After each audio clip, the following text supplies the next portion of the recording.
राणेसाहेबांना त्या ठिकाणी 75,000 मतापर्यंत पोचवलेलं होतं।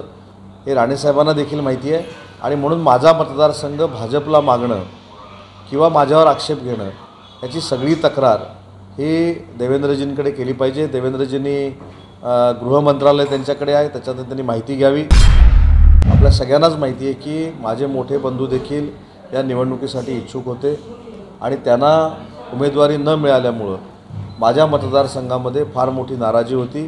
ती नाराजी थांबवण्यामध्ये आम्ही यशस्वी झालो। नक्कीच माझ्या मतदारसंघामध्ये काही मतंही कमी पडलेली आहेत, परंतु ज्या पद्धतीनं नाराजी थोपवण्याचा आम्ही प्रयत्न केला त्याच्यामध्ये यशस्वी झालो आणि म्हणून मला असं वाटतं की कुठंही वेगळ्या पद्धतीनं काम करण्याचा प्रयत्न कोणी केलेला नाही। अगदी रत्नागिरीतले नगरसेवक असतील, भाजपाचे तिथले पदाधिकारी असतील, यांना जरी आपण विचारलं तरी आम्ही सगळ्यांनी मिळून एकत्रपणानं राणेसाहेबांना त्या ठिकाणी 75,000 मतापर्यंत पोचवलेलं होतं।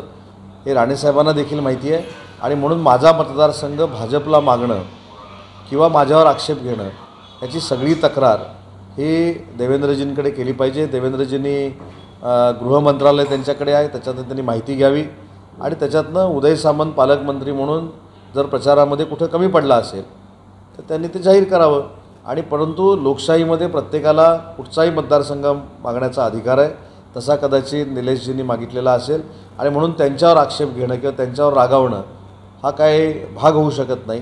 परंतु एक मात्र नक्की आहे की मतदारसंघ मागितल्यानंतर महायुतीच्या ह्या सगळ्या संघटनेमध्ये किंवा महायुतीच्या ह्या एकत्रीकरणामध्ये कुठेतरी बाधा येऊ शकते आणि म्हणून मला असं वाटतं की भाजपच्या नेत्यांनी देखील याच्यामध्ये लक्ष घातलं पाहिजे, स्वतः देवेंद्रजींनी ह्याच्यामध्ये लक्ष दिलं पाहिजे आणि जर खरोखरच कोणी वेगळं केलं असेल तर ते देवेंद्रजींनी जनतेसमोर आणलं पाहिजे। त्यांच्याकडे गृहमंत्रालय आहे।